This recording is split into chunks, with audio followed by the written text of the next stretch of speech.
Hey, welcome to the Gig Life Podcast. I'm your host, Stevie Taylor. Just a few housekeeping things. First up, this podcast is produced wholly by me. It's not connected to any network or sponsors, which means we can pretty much do whatever we want, but it also means that we don't get any of their money. It's free for you to listen, and it always will be, but if you see the value in the Gig Life Podcast, you can leave a tip or a donation. You can find a link in the show notes on your podcast app or at thegiglifepodcast.com. As always, you can subscribe to the podcast in your app and catch up on all the other episodes and everything that's coming up. Right, so my guest today is Stevie Cat Jnr. Stevie is a drummer from Waiuku in New Zealand who now lives in Melbourne, and he currently plays with Aussie hip-hop legend Seth Sentry. He was one half of Misfits of Science, a hip-hop rap duo that had big success in New Zealand in the early 2000s with their hit song Fools Love. Once Stevie moved to Melbourne, he joined up with Kimbra. And while Kimbra hit the heights, Stevie rode that wave and toured the world. He's also played for Regurgitator, RnBeast band, and the Gospel Sunday. This is episode 121, and I hope you enjoy my conversation with Stevie Cat Jnr.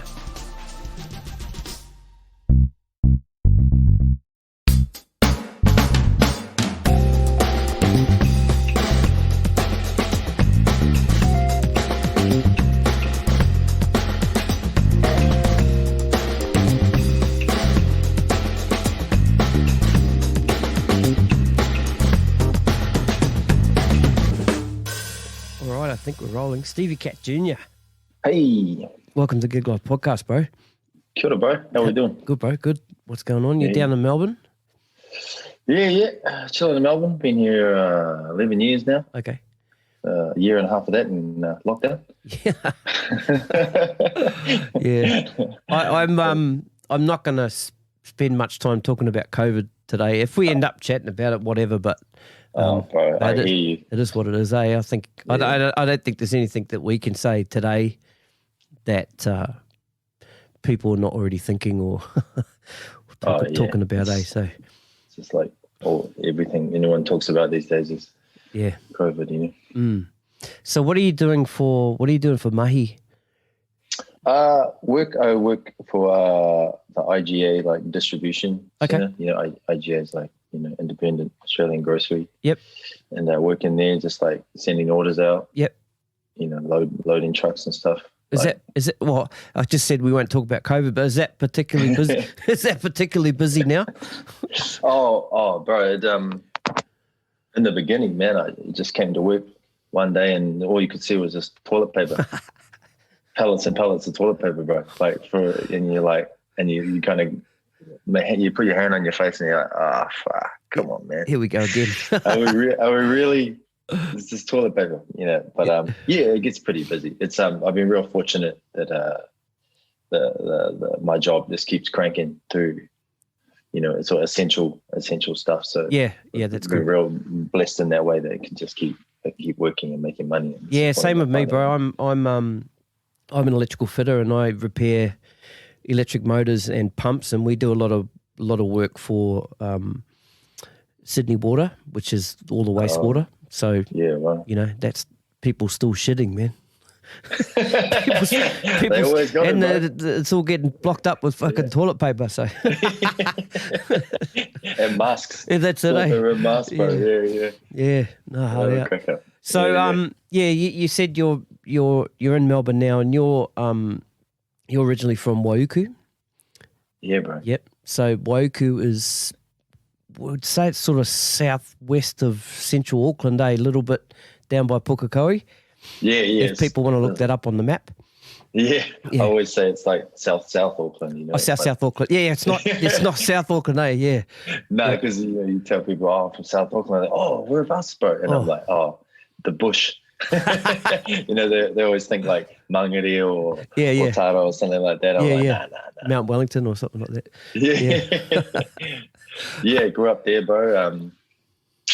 Left there when I was like 20, 21 for the big smoke, Auckland, Yep. To make my fame and fortune. Yeah. I've been to Waiuku once. Oh shit! Really? Yeah. I don't know if it was there when you were living there, but Revolver Studios. Oh yeah. Have you heard of Revolver Studios? Yeah, I think that was after. It might have been after. Yeah. 2012. We went back there and we recorded a song there. Oh, cool. Yeah. So that was the first and only time I've been in Waiuku. Did you hit the beach? No, we didn't get that far. Yeah, no. It was just straight to the studio, and then straight after that, it was home. It was dark. We were out of there, and it was Oh, no, that's cool, man. All right, let's roll it right back then to early days in Waiuku, and let's sort of lead up through your life there, and then into Auckland, and then we'll see where we go from there. So, is your family musical? My dad was a singer in a band, and I grew up on his musical. Like, he's got the craziest musical, varied musical taste, So I like pretty much put everything I'm down to what I grew up on, And he would play everything from Steely Dan to Led Zepp to George Benson, jazz, pop, everything. And so he was never really doing anything when I was a kid. He would always talk about his band, and he and how he used to sing in his band, but he's a music lover, 1,000%. Yep. I'd say that he doesn't play instruments. Does he play anything? Oh, he's multi, so he plays a bit of guitar. It's in the blood. It's in the blood. Yeah. Pick a guitar and you can make make it happen. Yeah. But yeah, he's a singer. Yeah. When did you first grab an instrument yourself? I think properly. Well, as the story goes, my dad told me when I was, I don't know, 9 or 10 or something, I really got into drums. Mm-hmm. Well, I got my first pair of drumsticks, and I apparently beat up all his paint cans. Yeah, I got all those paint can lids, and was ding, ding, ding, and he'd go to open them all, and they're all just nearly punctured, and he couldn't even open them. Yeah. And he was like, I think maybe I need to get this bloody kit, a drum kit. Yeah, because all my paint's got skins on it now. It's all the lids were just caved in, and it's all high as. Yeah. And he's like, I think maybe he's serious. So I got my first drum kit when I was 12 years old. Okay. Who was some of the first drummers that got your attention? Probably the first drummer as a kid I really, really noticed was Tim Alexander from Primus. Yep. Yeah, because I got into Primus quite young, so I was 10 or something like that. Yep. My sister was heavily into alternative music, so whatever she was playing, was it was leaking into my ears as well, Yep. So he was the first person where I actually would listen and go, I don't know what he's doing, and I can't really tell what's going on, but it was pricking my interest. He's all this kind of, now you listen to it now and it's all just hi-hat work and all this kind of cool stuff where I'd never really heard that kind of stuff before. Yep. Do you remember what that first Primus album was? The first Primus album I got was, I'm pretty sure it was Frizzle Fry. Okay. Frizzle Fry album. It was 90, I think it was 1990, and that album was fantastic, man. 3-piece, Les Claypool on bass, just smashing. Herb is just beast, fantastic band. Were you trying to? Well, so would you listen to that stuff and then sit down and try and work it out, or just was it a case of fuck, I can't do that? Yeah, well, yeah, it was pretty much that. I remember getting the kit and just playing this one beat over and over again, which is the classic, which we called it in Waiuku, was the Māori beat, which was the oh yeah, I would just play that over and over because I was just so excited about it. And I do fills, I do these fills, and I remember my sister coming in and being like, she's like, because she was studying piano at the time. She's like, when you do your drum fills, you have to come back in on time. And I'm like, what do you mean? Because I was just like flinging my arms around and then doing a crash and just coming in, you know. And she said, like, I remember that being one of my first drum lessons. Just like, you got to come in on the one, you know. Yeah. But it took me years to even be able to figure out what Herb was playing. You know what I mean? Even now, I kind of listen to it and I'm like, man, what's he doing? Yeah. You know, he sounds like he's got like 4 hands on the hi-hats, you know. It's like that. It's like that rush, you know, that rush drumming, you know. Yeah, like, that Neil Peart sort of. Yeah, that Neil Peart stuff, bro. Yeah. Yeah. What was the music scene like? I mean, this, you know, maybe more the sort of the adults. What was the music scene like in Waiuku? Was there some? You're laughing. Were there some sort of local bands that were, you know, heading into Auckland to play or down to Hamilton? Oh man, not that I was aware of. Okay. But like I didn't really have much to do with it. You know, I was like just teaching myself the drum in the shed. Yep. In the shed at home, and like I left at 20, and I wasn't really, you know, a lot of people when they grow up in their hometown, they don't really like their hometown very much. You know what I mean? You know, you're kind of like, fucking get me out of here, bro. As soon as I can get my feet out the door, I am gone, man. Yeah. And that's how I felt. And that's like Auckland was that. I was like, because I started writing music with a bunch of mates of mine. We were making like, what year was that? Like 99 or something, 2000. Yep. And when I left, and it was like we were making like tech metal stuff, you know. And I was like, because it was like, no one in Waiuku's listening to this, no one's playing it, and I was like, I need to get out of here, man. You know, it's like, so yeah, I'm not too sure. Like Waiuku, pretty small place, bro. Yeah, you know what I mean. Yeah, like a couple of bands probably cranking, but not that I know of. Man. Yeah, see, I'm from Masterton, and and I, you know, for me. It's funny at the time because the way we left, like my dad came home one day and, you know, because we'd lost our family business, and my dad came home one day and says, "Oh, I'm going over to Australia for a job interview," and we're like, "Oh, okay." So he went over. He was away for a weekend, and he came back and he got the job, and he said, "But the deal was." He would go back there for 3 months and, you know, obviously his probation or whatever and see if he liked it. And then if that was all good, then me and my mum and my younger brother were going to move. And it was just like that. Like within 3 months we were here. And it's funny, like at the time, like around before that, it was probably in the back of my mind, I'm thinking, oh, geez, I can't wait to get out of here. And then you go, and then you spend the rest of your life trying to get back. Like I think about home all the time, and especially now we can't get back there. I haven't been back for a couple of years, and I have no idea when we're going to get back there. Yeah, are you like Masterton in general, or just New Zealand as well? Because when we go back, you know, we fly into Auckland, and we've got friends in Auckland and Hamilton and. You're just all the way down and then into the Wairarapa and into Wellington, and that's usually a couple of weeks for us, but haven't done it for a few years.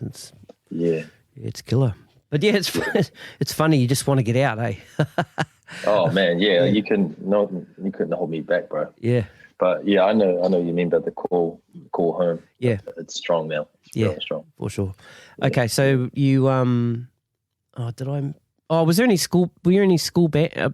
So the group of mates that you had that were doing that tech metal, was that your school band? Fellas from school? I was in a school band put together by the music teacher, a guy called Mr. Horn, and he kind of like cherry picked these like students to be in his band. It was kind of like like made to go into the Rock Quest, you know. Oh, yep. And the band was called Gravity. Yep. And it was just like, you know, my bro, Bryce Thompson on the bass, because, you know, he was badass. And I think I was the best drummer at school. Yep. Out of the 2 or 3 of drummers that were at school. And, you know, and Yeah, and then we went into the Rock Quest and we did our thing. We wore like tight gold sparkly shirts, bro. Oh man, it was like it's like not good. But it was fun. It was cool. Like it was my first foray into like playing kind of music that I didn't really like. Okay. You know what I mean? Like playing kind of just like kind of cheesy pop stuff. Okay. Because before that I was just playing whatever I wanted, you know. Yep. And on that I won it was in Monaco anyway. Mm-hmm. We won we didn't win anything, but I won the best musician that night. Oh, awesome. Which was pretty mean. That's cool, man. Yeah. I got that award somewhere. I think my mom's got it somewhere. Oh, that's awesome. Yeah. Okay, so you've decided to get out of Waiuku and you head up to the big smoke of Auckland. So what was the first steps there? What did you have? Did you guys have an idea of where you were going to try and go and play, or places to approach, or places to stay? Yeah, well, we played a lot at this place called Papa Jack's, which was kind of like, because we were playing like tech metal, like Dillinger Escape Plan kind of stuff, you know. And kind of at that time, there wasn't a lot of other bands playing it. Mm-hmm. So in Auckland, like the hardcore scene was real big. Yep. You know, so we kind of on a technicality, we kind of squeezed our way into the hardcore scene. We played a lot of hardcore gigs, which we were quite out of place. And we played like Hamilton, the Hamtown Smackdown, you know what I mean? Where there was all that hardcore, you know, and there was us playing these crazy like tech metal shredding. Melodic, rhythmic. Yeah, you know, just lots of counting. Yeah. Spending the night counting. You know? Yeah. Yeah. How long were you doing that before you started up Misfits of Science? Oh, I met my bro Yudi, my partner in rhyme, in I think it was 2002. Yep. I was working at a Korean knockoff hip hop shop.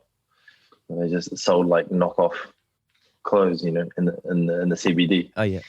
And he came in and we're like, you know, like we just started kind of talking about music, you know, because I was bumping like some hip hop at the time. And I was really, really heavily into hip hop at that time. I was playing tech metal at night, but then during the day I was, you know, just really into my hip hop. So we just started talking, and he was messing with some other dude doing some stuff, and he showed it to me, and I was like, arrogantly, I was like, oh bro, I could make better than that. And I'd never made any beats before, you know, because I was just I was just confident that I could, you know, because you know what sounds good. And I'm like, and I think being a drummer and being in bands, I was like, oh man, you know, I can. And because I'm not overly confident about much things in life, but I'm confident about music. Yep. You know. Yep. You know what I mean? Like, yeah, I do. Yeah. There's some things in your life where you feel at home. Yep. And you know that your knowledge and what you have to say on that matter has weight. Yep. And that's how I felt. And then he was like, oh, okay, shit. So then we made a beat, and we're like, oh fuck, this might be something. And so we just started banging away at it, bro, like making beats. And then he was like, oh, you should start writing verses. And I was like, oh fuck yeah, I can do that, you know. So you hadn't done that at all until you met Yudi? Nah, bro. No beat making, no rapping. Yeah, right. Yeah, it was just like straight into it, you know. Yeah. And I think like being a drummer and being a musician, it all kind of made sense to me, especially rhyming, you know. It's all just rhythms. Yep.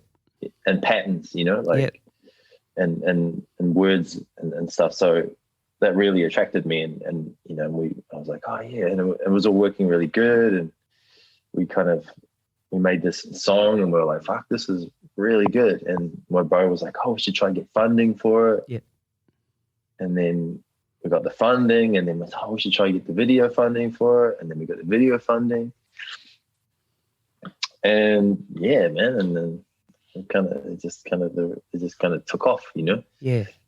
Like just these two dudes had met, and in a couple of years, like it just kind of, it was off. Yeah. And that song you're talking about is Fools Love. Yeah. Right.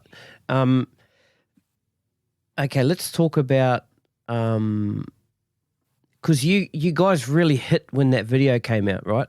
Am I right there? Yeah. And it's such a fucking cool video. Oh, thanks. Yeah, and I'll put a link in the bottom of the show notes. People go check it out. But it's a hard case. These little bodies with the big heads. But it's the best, man. And you can't help but watch it. And this is how it was for me. And then you're watching it, and then the hook's just in your head, and then the she loves me. It's just there. It's fucking there all day now. It's there, you know. And perfect pitch too, bro. Yeah. Yeah, thanks, brother. and the last couple of days I've been listening to that MOS Presents the album. Oh yeah, fucking cool, man. Oh, it's really clever, eh? And that's why when you said that you hadn't done any raps or rhymes before, it's surprising because it's really good, man. It's put together really well, and it's clever and it's funny, and I like how in between some of the songs there's like, I don't know what the language is of the first little break. I don't know if it's African or something, and then it's Zimbabwean, and then then there's the South African. That's Yudi, because he's South African, and he was like taking the piss out of like white South Africans. Yeah. And then the chipmunks. The chipmunks, that fucking hard goes. With the chipmunk voice, you know, your voice is turned down to chipmunks. But I mean, apart from the breaks, just thought, all the tracks on that, it's great, man. It's really, really cool. So, all right, bro. So that was that album made and ready to drop, or had you just done the single and the video, and then from the single and the video, the album came after that, or? Well, it was kind of we had a few songs, but we made that was kind of like the new batch, you know, where we were kind of like, oh shit, you know. And then when that video aired, like it just went from 0 to 100, you know, like there was people like recognizing us on the street and all this kind of crazy shit, you know. So it was like, and then all these, and the record companies wanted us, and it was all just, man, it was like, it was crazy. So then we're like, oh, well, you need an album. And we're like, oh, we got some songs. But, you know, I think with me and Yudi, and I think with most musicians, is you're constantly creating, trying to, you know, find the gold, you know, because you hear about, I remember, like Wu-Tang or something. They're like, oh, they had like 80 songs or something for an album, and they're like, whittle it down. Yeah. You know, like crazy shit. Like, you don't just make a perfect, you don't make 10 songs in a row and go, this is the album now. You know, something you just kind of keep chugging away into, and then you've got all these songs, and then you just whittle them down to, you know, the chosen few. Yeah. So there was a bit of that afterwards. But the crazy thing with us is it was also whirlwind. And me and Yudi, like we were like you said, like we're fun, like the funniness and the kind of like it was all a bit of it was all very lighthearted, you know. Like we were just kind of like having fun, and then we'd make the crazy track, and at the time like we were just like partying. It's like you're just thrown into this world, bro, of like just like industry gigs and partying and being on TV and all these interviews. Man, I was just a Māori boy from Waiuku, bro. Who plays Czech metal at night, and then all of a sudden I'm like, you know what I mean? It was crazy. It was the craziest shit. So we were just like experimenting in all ways. So like we were just coming up with this music, and we're just like, yeah, that'll do. That's crazy. And then as the time went on, the like, you know, the record company's like, oh, they need the album to be finished. Then we just started just pumping out just this crazy shit, you know. And if you listen to the album, there isn't a song on there that sounds like Fools Love. You know what I mean? Because it's like, because I was always a fan of like musicians and albums where it was like all the songs are different, you know, because music and songs is like a period of time. It's a time stamp, you know what I mean? Like at that time you were doing this, so you write about this, and your music sounds like that, you know, like, so that's why a lot of the songs are so different. But yeah, we got there, like we had to, I think we pulled like a 24-hour or 48 hours in the studio, just recording all the vocals, like, because they're like, they need it. The record company needs it. So you actually got to feel that pressure. Oh man, yeah, it was hard, bro. Like I was like asleep, like you'd be like recording his verses, and I would be like asleep on the couch, you know, like surrounded by V cans, and like oh yeah, it's your turn, and jump up. You know, it was a crazy time, man. Yeah, real crazy time. Yeah. So, what was the time frame from when the song and the video dropped to when you realized, oh fuck, this is massive, and it hit? What's are we talking? Did you kind of realize within a week or so, or did it take a little bit longer to? Well, yeah. So we recorded the song, and then so we got the funding for it, and we recorded the song, and then we got the funding for the video. Yeah. And we got these two like young cats did the video for like $5,000, which is crazy when you look at it. It looks crazy. Yeah. Like, looks like they spend more than that, and they spent so much time on it. Like it was a real blessing. And we're like, oh yeah, it's ready. So I think let's put it out into the world. And its debut was on like DJ Severe. He had this hip hop show. It's the C4 Hip Hop Hour, and like it got sent to him, and we're like, we're sitting there watching, and this is in the I think the video took. Man, it took months, because these guys, it was labor of love for these dudes. They spent their 5 G's in like the first couple of weeks, so they were just like putting, we're like seeing little snippets of it with the things with the big heads and shit. Yeah. We're like, oh man, this is so cool, and we were hyped on it. Yeah, and we're like, this is dope, this like, we're really proud of it, really proud of the song, really, and we're like, yeah, let's send it in, not being like, this is going to be, the biggest thing to happen to us in our lives so far. Yeah. So we send it in to Severe, and it plays, Yep. And we're like watching it. We're like, oh wow, cool, man. Our video was just on TV. Yeah. And then he comes back from the ad break, and he's looking at the camera, and he's like, so this has never happened before. We've had so many requests to play that song again. And then he just went, he started talking about us. He's like, because I met him a couple of times. And he was like, oh yeah, these guys are Kiwi, because apparently so many people watched it, and they were like, is this American? Yeah, all right. Yeah, because you guys are dressed in the full basketball gears, and yeah, bro. We were like me and you were dressing like that for years, because we were so deep into hip hop and everything about it. Yep. So we were on eBay ordering, spending all our doll money on on these gears, so and if you seen us before the video, you would have seen us walking around Auckland City in those gears. Yeah. So yeah, people were like, is this American? Because it looks like it's $100,000 video. Yeah. And these guys don't look like they're from New Zealand. And it sounds, it sounds international, which is what we wanted. We were never like going to go on there and talk about fish and chips and just be like, be all like, yeah, we wanted to be international. Yeah. And for us at that time, it was just steering away from kind of any of that kind of thing. And the way we pronounced some words was American, and man, we caught some fire on that, bro. It was just like so many people were like, oh, these guys think they are, rah-de-rah, like, with American accents. But yeah, so that after that got aired, man, they got added to like their catalog, like C4's catalog, the music station at the time. and they were just pumping it. And then from there on, bro, it was just like, hold on to your hair, man, because shit was just like crazy.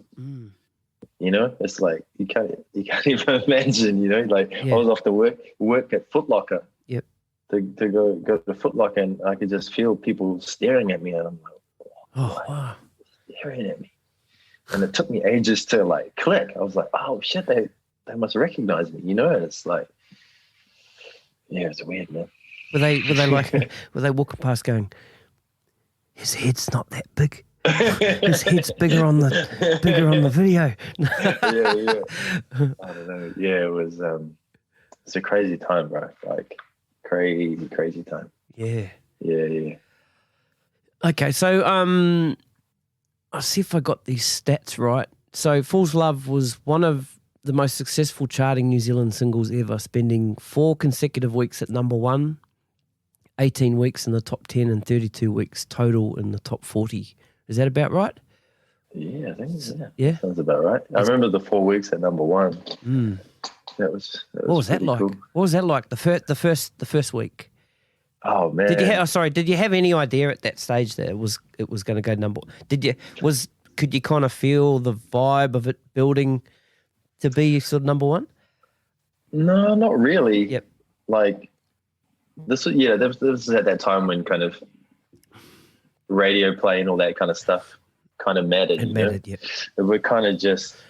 I remember being out somewhere walking with some mates, and I heard a car drive past, and it was like, and I was like, fuck, just a random car, yeah, you know, and they were like bumping our tune, and I was like, and that was the point where I was like, man, this is crazy, and you get the word up from like the people at the record company going, oh, you know, it's getting this close, you know, it's in the top 20, and you're like, what? It was all just so quick, you know, it's like I can barely remember it, bro, because it was just a blur. And there was so much interviews. It was just interviews and like industry parties and like so much alcohol. Like and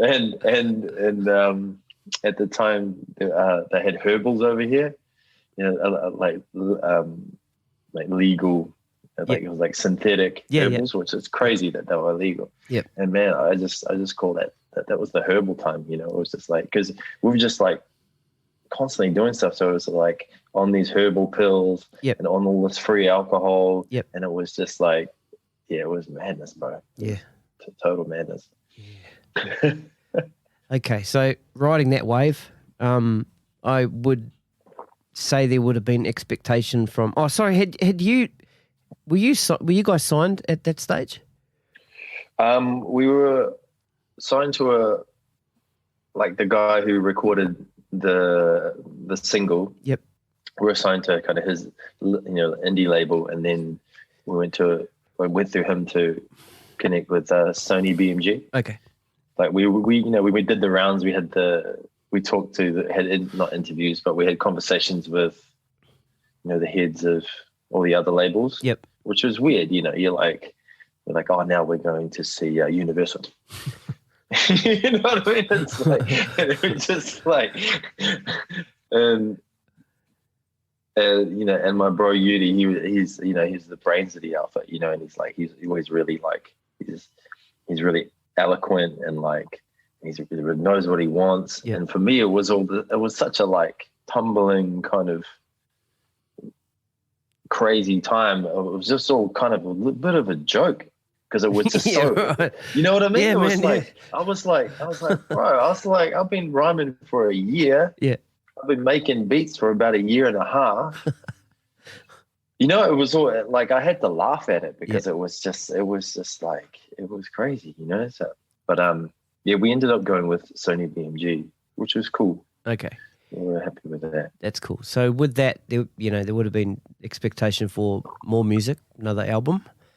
So, I did read something, but I won't quote that. I'll get you to tell a story about what happened with that, that second album. And from what I read, it seemed like it was a bit of a timing thing. maybe with streaming coming in around about that time? Oh, it was kind of, to be honest, it was like we released other singles after Fools Love, right? And none of them really did any good because they're all just crazy, completely different. You know what I mean? Like, so. So what was that like then? What was that feeling like? So before we get onto that second album, like releasing those next couple of songs, did you fellas think that, we're going to go around again? Or was it just like, let's just release this one and see what it does? It was definitely like, oh, let's see how it goes. Okay. We were wanting for more. Sure, of course. You do. You like, let's keep this going. Yep. But there was also that, what I call it, that kind of punk rock in us where we just kind of wanted to make whatever we wanted to make. Yep. If we had been, quote, smart about it, we would have just like cranked up some more Fools Love type things. Yep. But we were just making whatever and being like, how about this one? This song's about going to the club and taking ecstasy. Should we see how this goes? It was, we were like, it was crazy, man. Okay, so drop those couple of singles. Now talk about the second album and what happened there. Oh, well, I think, so the deal with Sony BMG, that kind of fell to pieces. And we were kind of disenchanted by the whole music scene altogether, Okay. Because we were really happy with the album we made. But, sales weren't that good. And it was just kind of like, we started working on the second album and it was just kind of that thing, like I said, about, music is some of the best music is like at a period of time. And there's like some of those tunes that we're working on, we were just laboring on them, man. Just like spending too much time thinking about, oh, is this going to be the next Fools Love? Overthinking type thing? Yeah, bro. You know what I mean? Rather than just like, because when we made Fools Love, it was just like a happy accident, man. Yep. And it was like, this song is dope. Let's do something with it. Not like, oh, let's try to make that again. It's like, it's not creating from the right energy. Yeah. So, and it was just kind of like, and there was like dramas with labels and shit, and like, and it was just kind of fell apart. So we like had a lot of songs for that second album, but it never got made. It was like, it's weird. It's weird going from like such crazy heady heights to just nothing. Nothing. You know what I mean? Right. Yeah, and no support. Yeah. From record labels or anything. It's just kind of like, well, you're old news. You know what I mean? And and everyone knows that. But, everyone knows that's what the industry is like. Yep. But until you experience it, you really don't really know. It's kind of rough. Because it's like, it's just kind of, oh shit, no, they don't care anymore.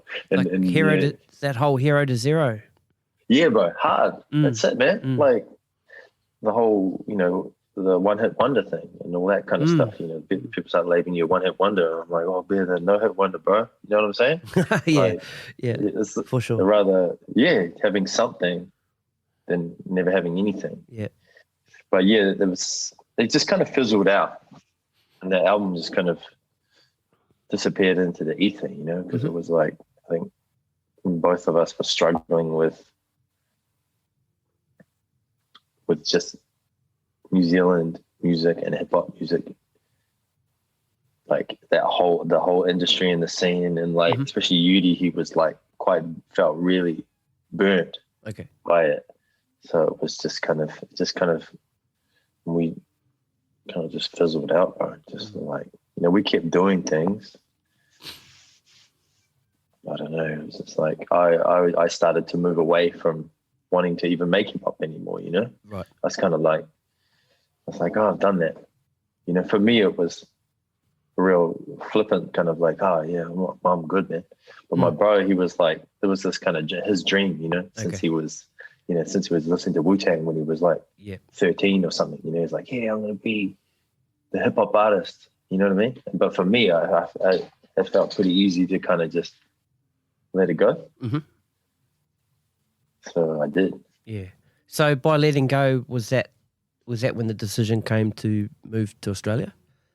Yeah, well, I kind of, you know, we were making tunes together. It was kind of, you know, I was dabbling into weird territory. I was making kind of like electro rap, you know, crazy shit. And my bro, I could tell he just wanted to make music with me. Mm-hmm. I didn't think he really loved it that much, you know. It was my thing, you know. I was on stage in like tight pink pants, playing cowbells and shit, you know. I was like, and my with like fluoro green nail polish and like a high top fade and shit, you know. I was like, dunk, dunk, dunk, dunk. I was like, yeah. And he's, you know, there's this big burly like black South African dude going, oh yeah, okay, yeah, all right. You know, we did some stuff, but ultimately it was a woman that made me move. To Melbourne, and that was the end of it, pretty much. Mm-hmm. Okay, so you land in Melbourne. What was your what was did you have any sort of musical ties here when you got to Melbourne, or were you just hit the ground running type thing? Yeah, well, I followed my now wife over because I was like, you know, I was just kind of meandering back in Aotearoa, you know, like kind of making bits of music and not really doing much. So I just followed her here, and I wasn't here very long. One of my best friends, guitar player from Waiuku as well, who was in the tech metal band with me. Mm-hmm. He was playing for this girl called Kimbra. He was playing guitar for her, you know, and he'd known her from years from Hamilton. And they were gigging around, you know, doing these things, and my bro Stan Bicknell was playing drums for her as well. And then he'd put in a couple of years with her, doing the hard Yakapo, doing the shitty clubs, doing you know what I mean, doing the real stink clubs, and he was leaving. Yeah, you know, I think because he wanted to start his coffee business. And he was like, I got to do this thing. Yeah. And my bro Timon was like, oh, you want to play the drums? And at this point, I hadn't touched drums for about 4 or 5 years. Okay. Because it was Misfits and, you know, and everything that wasn't Misfits kind of just dropped off. Mm-hmm. And then I just wasn't in bands anymore and I wasn't doing anything. So he's like, oh, you want to play with this girl, Kimbra? I'm like, oh, I think drums. Yeah, I reckon I can do that. Dust off the old drumsticks. And we had a few jams. Man, it was tough filling in the shoes of Stan Bicknell. Yeah. There were the times I would get Stan plays it like this. Oh, Stan plays it like this.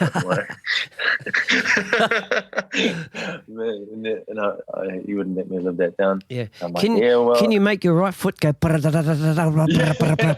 wasn't doing that at the time, so I don't think I would have got the job if he was doing that. Yeah, just kidding. But he was. Yeah, so I got a lot of that, like it's that player to this, but me and Stan are very different players. Mm-hmm. Like, but yeah, it was a hard shoes to fill. I got in there, we did it. Things we like, and luckily for me, just as I joined, we played a few gigs, and she started blowing up. Yep. Like, so for people that don't know, I'm sure everybody does know who Kimbra is, but if you don't know Kimbra before this, you'll know Kimbra from. Kimbra sang somebody that I used to know with how do you say his name? Gautier? Goaty. Fuck. Boy Goaty. It's all good. Yeah. And of course that song won Grammy Awards and was a huge hit all over the world and made her basically international star. So you sort of came in. I came in at the right time, bro. Right time, bro. Yep. Yeah, they like started paying for rehearsals, started paying for gigs, because before that it was all just a labor of love, you know. Yep. Stan, Timon, they all knew Kimbra from when she was young in Hamilton. So when she moved over and they moved over, she was like, because she idolized these dudes from the band in New Caledonia that they were all in together. So she was like, I want you guys as my band, you know. So I just happened to just step in, and pretty much things just started blowing up, you know. Like it was like we started playing around the country, and then all of a sudden she does a song with Gautier, and it just explodes. And then we're like, oh, now we're touring America. Yeah. And like, oh shit. And there's me, you know, I've been here, I don't, probably not even a year, bro. And it was just like, just throwing into it again. You know what I mean? I'm always, musically, I'm always riding some crazy wave that wasn't made by me. Yeah. You know what I mean? I'm just lucky to have a boogie board and be riding the wave, you know? Blessed. That's awesome. I saw your David Letterman performance today. I watched that video. Oh, cool. Yeah. Yeah, with Kimbra. That's cool, man. Yeah. I got to say, right at the end there, Dave Letterman comes over and I see him say, "G'day," I saw him wave to you and you sort of wave back to him. And he's standing there and the first thing he does is grab Kimbra's skirt. She's wearing this big metal, like whatever the skirt thing was. Yeah. I was like, okay, that's okay. But he kept holding it, bro. Oh. And I'm like, 30 days. Oh. I don't know. I don't know if I'm speaking out of school, but look, go watch that video and make up your own mind. But like even after he'd stopped talking, he's still holding the metal skirt, you know, like fuck. But I'll put that aside. That performance was just awesome. She's so dynamic. And I'm watching you play too. You got a lot going on too with electronics on both sides, and it was just cool. Yeah, we had that was for the second album. So, and Kimbra, like it was great working with Kimbra because she's a real. She has so much of her hands in the studio work. Okay. So she's like picking the drums and programming the sounds, and like, you know, she's over the producer's shoulder and she's constantly making tweaks. Yep. So, which, you know, seeing her work like that is awesome. But then when it coming to live, it was also it was hard work, you know, because she would be like, oh, your snare doesn't sound exactly like it does on the album. Oh, okay. So it was like, we had to start bringing all this electronic stuff, and you know it was cool because I'd never done that before. You know, I had the SVD and I had a couple of pads. Actually, I had like 3 or 4 pads. You know, so there was a lot of that going on. And for me, you know, because I'm such a live band, I'm a live music guy. You know, like if I hear the record, I don't want it to sound like the record because I'll stay home and listen to the record. Yep. You know what I mean? Like when you go and see a band, you're like, oh shit, man, they did something different. Like they approached it from a different angle, which Kimbra did. But drums always got the spotlight for her because she's real rhythmical, you know. So and she's like spent so much time on the drums. So I got always had the light on me, like, play this exactly like that or play it like that. But then sometimes I could get away with stuff, you know. I could like chuck in like a triplet gospel fill and she'd be like, oh yeah, sweet as, bro. But then the tiniest little trap hat thing might not make it through. Okay. But it was it was such good training for me to work with someone who was so pedantic about things, to me, from a drummer's point, weren't important. Mm-hmm. You know what I mean? Mm-hmm. Like, but being able to like work with her and like find a happy medium and still be able to kind of enjoy myself. Playing for the artist, bro? Yeah, bro. Yeah. It's like I'd never had to do that before. Mm-hmm. You know, I was like, you know, like the metal bands and everything was just like, I just did what I wanted. Yep.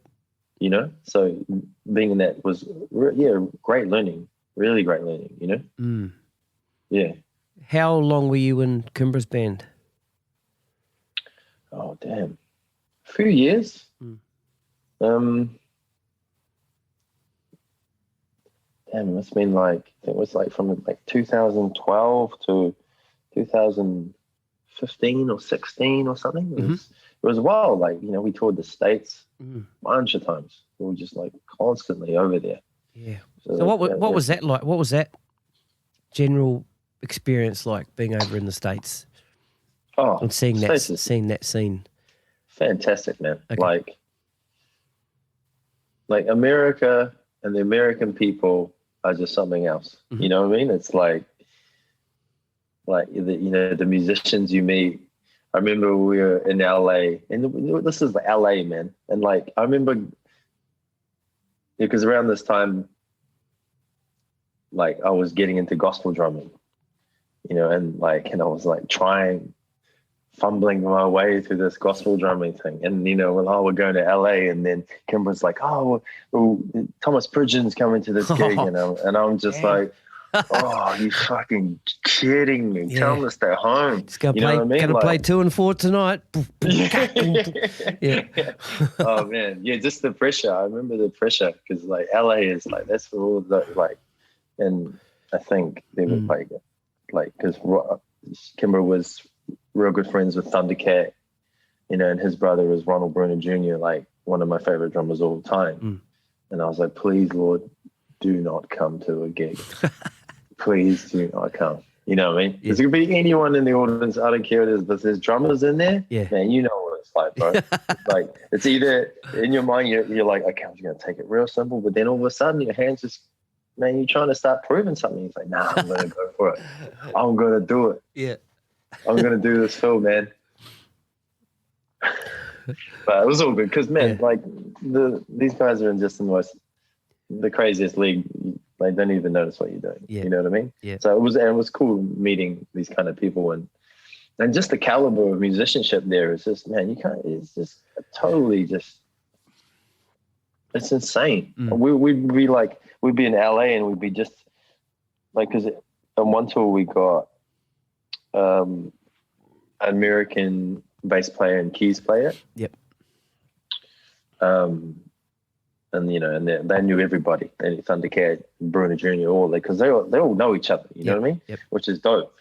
And then we were just out getting wings or something, and there was just this band like playing in the foyer of this restaurant, and they were just smoking, bro. The drummer was just smashing, and I was just like, man, just the level of musicianship here is just out of control. Because LA is just like, this breeding ground, because it's the best of the best. If you want to be seen and play for someone, like, you know, because there's like thousands of these drummers that are just so good. Yeah. You know what I mean? It was cool. Like, so humbling, you know? Yeah. So humbling. Did it dishearten you in a sense though? Like, if you're seeing that much, say if you had in the back of your mind, you know, whatever doesn't work out with Kimbra, do I ever want to come back to LA and give it a crack? Do you kind of go, fuck? It's an uphill battle, man. There's a lot of cats here. Oh, there was a point where, you know, we got the 3-year visa or something. Okay. You know, for America, and we were talking about, you know, maybe we could move there. Yeah. You know, because I was thinking like, oh, maybe I should become a full-time musician, because you know that's because I had no job back in Melbourne, because it was constant tours, you know. Yep. And I thought, you know, maybe we could be a full-time musician, and we were thinking about moving to LA, and I was like, man, I'm so glad we didn't, because man, talk about minnow in a lake full of like sharks, bro. It's just like the competition is like, it's unbelievable. Oh, I'm sure you would have found your place, bro. I was like, oh man, I can play this SPD real good. Yeah, yeah. I leave the real drums to the real players. Yeah. Hey, bro, check out my loops. Yeah, bro. Hey, I can kind of rap as well. Yeah, yeah. Is that all right? Yeah. But it's in this weird Kiwi American accent. Are you into that? Oh, that's funny. What's the hardest or the biggest challenge about touring for you? Just being away from my lady. Okay. It's really hard for me. Like, just, yeah, we spend so much time on the phone, and I just miss her a lot, you know. And when, you know, we just had our daughter, and when I think about people like, oh, would you want to go on tour again? And now that I have a daughter, I just don't know if I could. Yep. You know, like, if I could leave them for that long a time, you know. Mm-hmm. I think I'm just too much of an emotional old moldy to do that. I was just crying all the time, bro. But that was the hardest thing for me, just being away from her. You know, I had Timon, one of my best mates in the world, in the band with me. So we were always having good times, and we were always doing really cool stuff. But it was just that part I missed. Yep. But man, so much cool shit. Like you say, playing Letterman, that was like, you know what I mean? Like just before he stepped down. Yep. You know, like before he finished. Oh, was it? Okay. Yeah, bro. It was like maybe it was last season or second to last season or something. Wow. And man, that stage was cold, bro. He keeps the stage like, I don't know how, but it was like 6 degrees or something on stage because he likes it real cold. He must run really hot. Yeah, bro. Yeah. For that Viagra, I reckon. Yeah, well, grabbing all those dresses, bro. Oh, jeez. Dude, I have to watch it, bro. I didn't notice that. Yeah. Just go check it out. Did he? I've seen videos of Letterman. I mean, because he's a bit of a drummer himself, eh? Oh yeah, I was waiting for him to ask me about my drums. Yeah, are they your drums? Are they your drums or are they rentals? have you seen those videos? Yeah, are they your drums? I was like, nice drums. I'd seen the videos, and I was like, this is my moment. Yeah, David Letterman's going to ask me if these are my drums. Yeah, that's cool. Nod. Yeah, cool. Man. Some of those other cool things he's had is that I think he had the drummers. I think it was a drummers week or whatever, and he had. I mean, Neil Peart was on there, Gavin Harrison. Yeah. Tony Royster. Oh, fuck, who else was on there? Dennis Chambers? No. Oh, I'm not sure. Anyway, just get some killer drummers on there. And like Anton Fig, his house drummer. Man, I've been a fan of that guy for years. Like back in New Zealand, there was Hey It's Saturday. Mm-hmm. I used to watch that, and then Letterman was on after that. And I used to watch those shows to watch the drummers. So Darren Fergie on Hey, and then Anton Fig. Yeah, just watch those guys. Bro. Yeah. Hey, it's Saturday. Ooh, yeah. Show your age on that one, brother. I know. Yeah. All right. So the Kimbra thing. How did that sort of end, and then what did you sort of cruise into after that? I kind of, because she was like, America was just, we were constantly going there. Okay. You know, and it was like, she had actually, like, she had moved there, and it was like bless her, because that's my little sister. Yep. And she was like, she's such a crazy, loyal little Kiwi girl. She's like, she could have the most smoking backing band in LA, you know, as most artists do. They go there and they're like, I'll have Royster on drums, I'll have you know, all these dudes, and then she's like, oh, let's fly my Kiwi mates from Aussie, pay them, put them in hotels, pay them, you know, and for all the rehearsals, you know what I mean? She was spending so much money. Yep.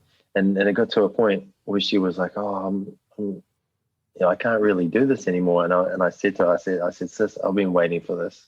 I've been waiting for you to, because like you're spending way too much money. You know what I mean? Like flying us over. Yep.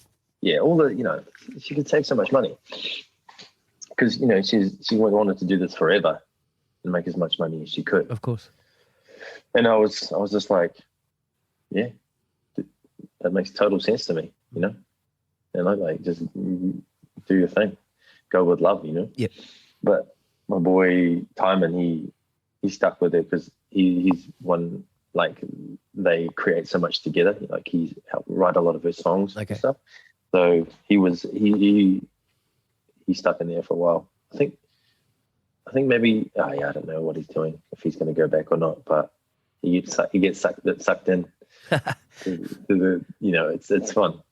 But so yeah, after that I was just kind of, I thought maybe I'll be a full-time musician, you know, in Melbourne. Mm-hmm.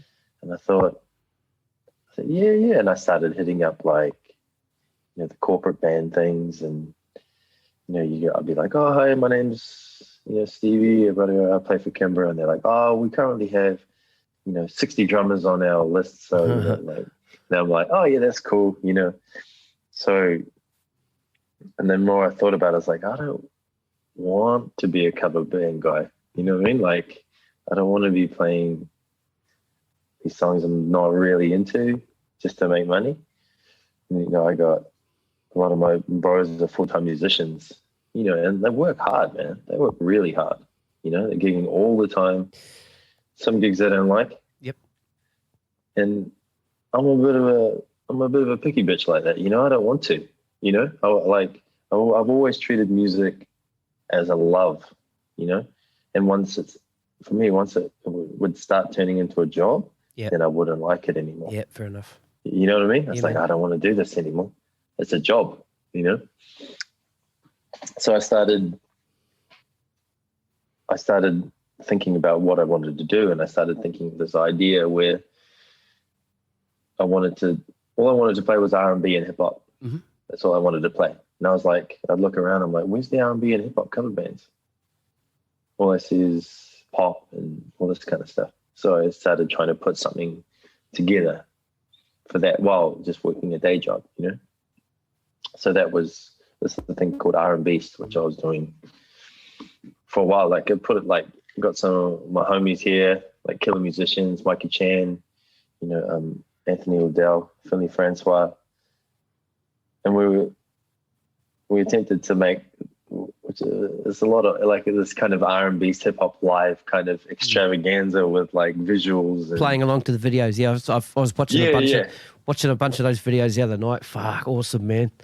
Yeah, awesome. Bro, it was it was playing along to Destiny's Child. Yeah, all the kind of shit you watch, like Aaron Spears and all these dudes play along to. You're like, and you can chop out and you can open up. Yep. And it's like the technicality and the musicality is there. I was like, man, this is what I want to do. And we had so much fun, and we rehearsed. My band members hated me because they're like, it's so pedantic, I'm like, no, it's wrong. It's wrong. and then we did a few gigs, and I think it was just too much for people, because like it wasn't really, it went from just kind of like grooving out to this kind of like sweet tunes to like just having your head torn off by just crazy arrangements and drum fills and stuff, So that kind of faded off. And then I was like, oh, I'd still like to keep drumming, because I was like doing little things here. I was playing for a gospel covers band here called Gospel Sundays, which was just the best because, as a wannabe gospel drummer, being able to actually play in a gospel band who were playing, like actual, like nowadays gospel arrangements, like Kirk Franklin and all this kind of stuff. It was like a blessing. They're like, because they Jason Hera was the drummer. Oh, right. Yep. The like beast, absolute beast. Yep. You're like, and I was like, he's like, he's leaving again. Someone leaves, and I stick my foot in there. Just lucky, man. Just lucky, bro. Awesome. And and that was just the best. Like I did that gig for years.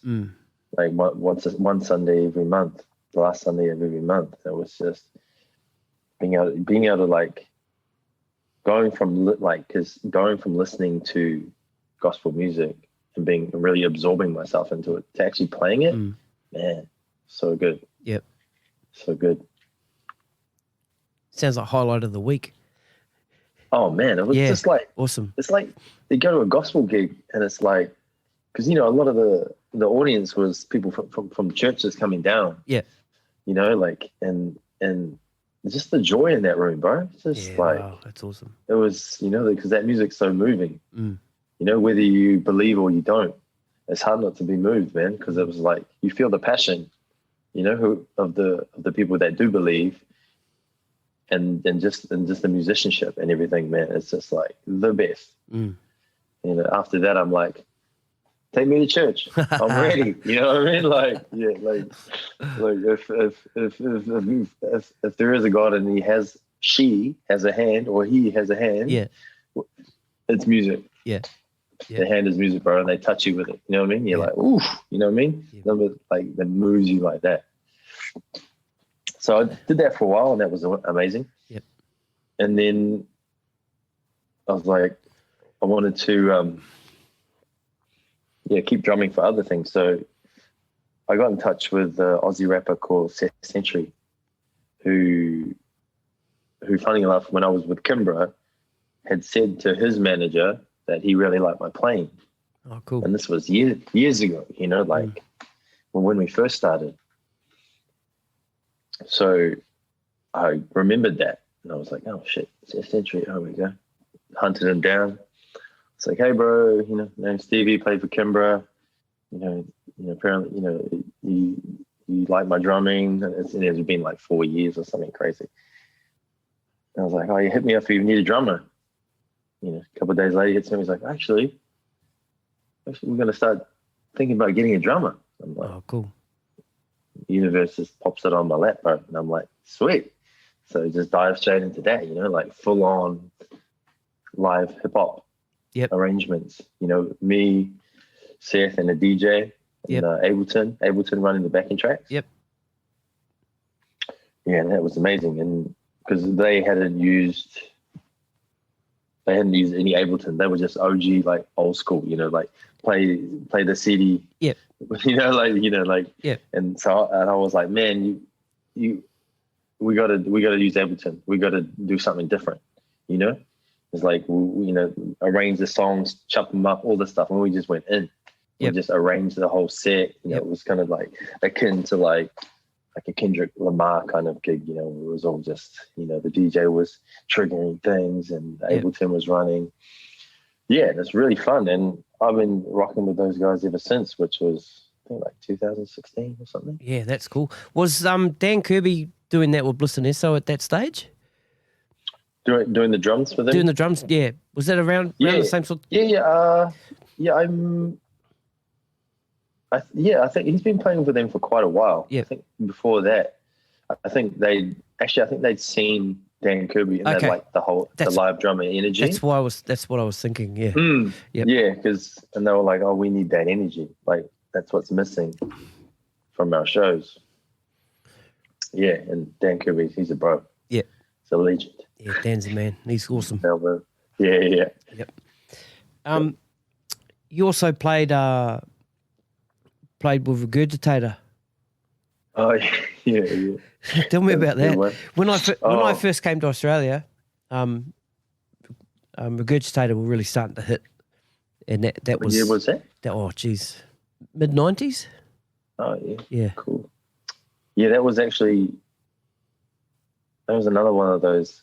We were doing a festival. I can't remember what festival it was with Kimbra, and I'm a big Regurgitator fan. Yeah, from that 2 Playing album and Unit album. Fan man, incredible band. That's another example of not one single song sounds like the next. They're the extreme. Yep. You know what I mean? They're amazing. So we were playing a festival with Kimbra and they were playing and I was like, oh shit, I got to see these guys. So I watched them and, I was like, man, that's fucking fantastic. And we're backstage and I'd had a few Waipuros, bro, a few beers. And I was standing over there, it was Quan and Ben, the bass player, I think. Yeah. And I rocked up there and I was like, man, I love you guys. Usual fanboy spiel. And I was like, if you guys ever need a drummer, I'm your man. I know all the songs. Yeah. Bro, harder. It's just embarrassing. If anyone had seen it, it'd be just totally embarrassing. You guys are great. If you need a drummer, man, just give me a call, yeah? And then they were like, well, actually, our drummer's got to have foot surgery soon. And I got sober real quick. I was like, huh?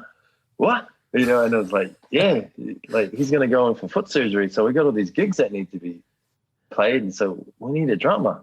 Would you be up for it? And then I was up for it. And then next thing you know, it was real quick. It was a crazy turnaround. It was like, oh, here's these 20-something songs that, we play, because it was like a few shows, and it was a few shows in New Zealand. It was like the big day out back home, like show in Welly. So I learned all these songs.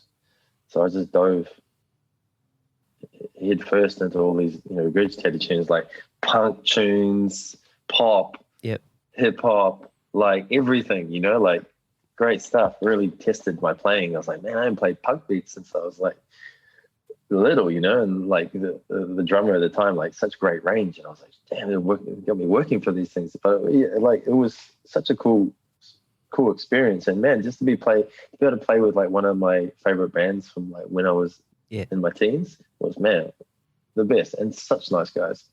It's, like putting up with my incredibly high tune snare and stuff, and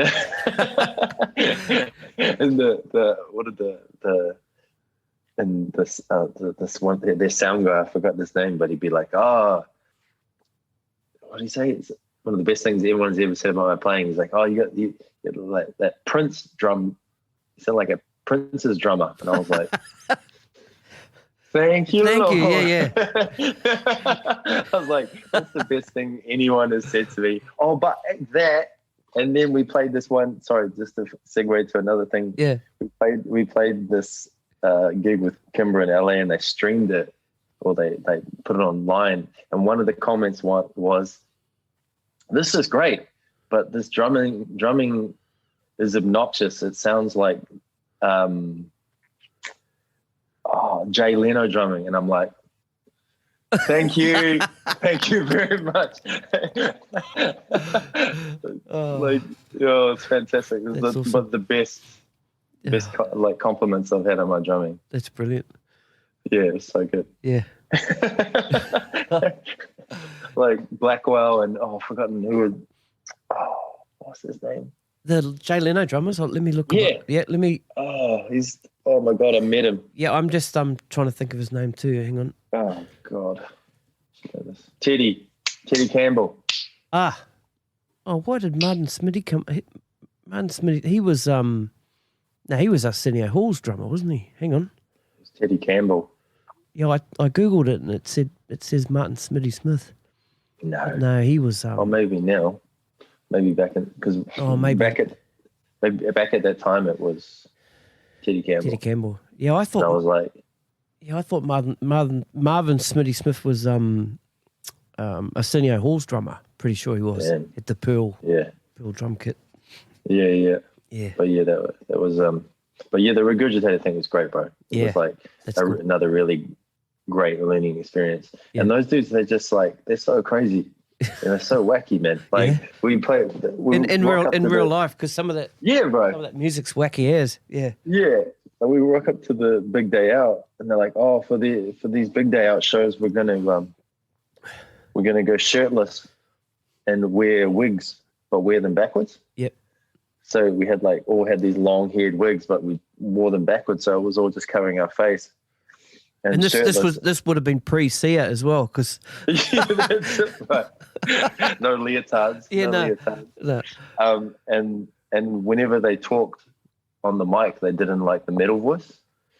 They're like, we are Regurgitator. And he like encouraged me to play like real metal style. Like, that's cool. That's cool, man. Yeah, bro. And like from a fan to watch that's the shit you remember too. When you're at a show and you see that kind of stuff, eh? Yeah. That's cool. That's clever. That's, Yeah, for sure. And being able to play the song formerly known as, like, was, man, the best, bro. Awesome. That groove is just fantastic. Yeah. Oh, that's cool, man. So what was, we said we weren't going to talk about COVID, but we won't talk about COVID itself, but what were you doing music-wise when COVID sort of kicked in, and did it put a stop to anything? I was we're just rocking with Seth. Yep. Thing. Like I stopped a few Seth shows. It's definitely put drumming on the back burner, you know. Okay. Just gigs in general. Yeah, of course. Yeah. So I've just been making beats again. Like COVID kind of made me just for some reason just started making hip hop beats again. That's cool. So that's what I've been doing. One of my next questions was going to be: Are you writing rhymes again? Rhymes and raps? Are you looking to do that sort of stuff again, or is it more the beats and production? Yeah, it's just the beats and production. Yep. Like, I love rapping because I love I never really had much to say when it came to rapping, you know. I love the technicality and the rhythms and stuff, you know. Like, some of my favorite rappers are all that's kind of like Busta Rhymes and Pharoah Monch and stuff, where it's all like the crazy rhythms and the timings that sound cool. Yeah, and not really a lot of content of what they're talking about. It's more just battle raps, you know. Yep. So I don't really feel. I felt like a period of time where I was doing that, and then I'm done. Yep. And I have no really pull to do it anymore. You know, it's like, but who knows, bro? That's cool. Maybe the next COVID, I'll start that up. Right, your next COVID list. Yeah, the next strain, bro. Yeah, what I just did, I just bought myself fretless bass. Oh, nice. Yeah, so I've wanted one for years, man, and like I've got a jazz bass and guitar, and obviously can't play drums here at my house, and yeah, man, it came yesterday. It arrived yesterday, so my fingers are fucking. Look, I don't know if you can see my fingers, but they're all really, really sore. I played it to death last night, but yeah, that's my kind of COVID thing at the moment. Nice. Yeah, fretless bass. Yeah, a friend of mine had a fretless bass, and in my teens, and yeah, it was just like, I know people play that thing, man. You got to be so accurate with where you put your finger. It's like a violin. You can't kind of hide in between the two metal frets. You kind of, that's the tricky thing. It all comes down to technique too, you know. But mate, I'm loving it. It's awesome. Yeah, that's awesome, bro. Yeah, I think COVID, like, there's so much real hardship and like bad times for a lot of people with COVID, but I think there's some good things that have come out, you know, like people have been creative again. For sure. You know, they've picked up things they haven't done in years, you know what I mean? Like cooking, making music or whatever, you know? Yep. It's given a lot of us time to just kind of just be. Yep. Without having to work all the time. And we're in that time now where we're starting to see music and albums and EPs that were made in the first lockdown last year. That stuff's starting to come through now, and it's really cool, man. Yeah, for sure, bro. It's really good. Stevie Cat Jnr, bro, this has been awesome, man, and been great to hang out with you on this Tuesday night. You too, brother. Been looking forward to it. Stay safe and enjoy the little one, and it's a heck of a journey, bro. You're gonna love it. You're gonna love it. Thank you, brother. All the best to you and your whānau, bro. Yep, sweet as, my bro. All right, take it easy, bro. All right, later. Thank you. See ya. See ya.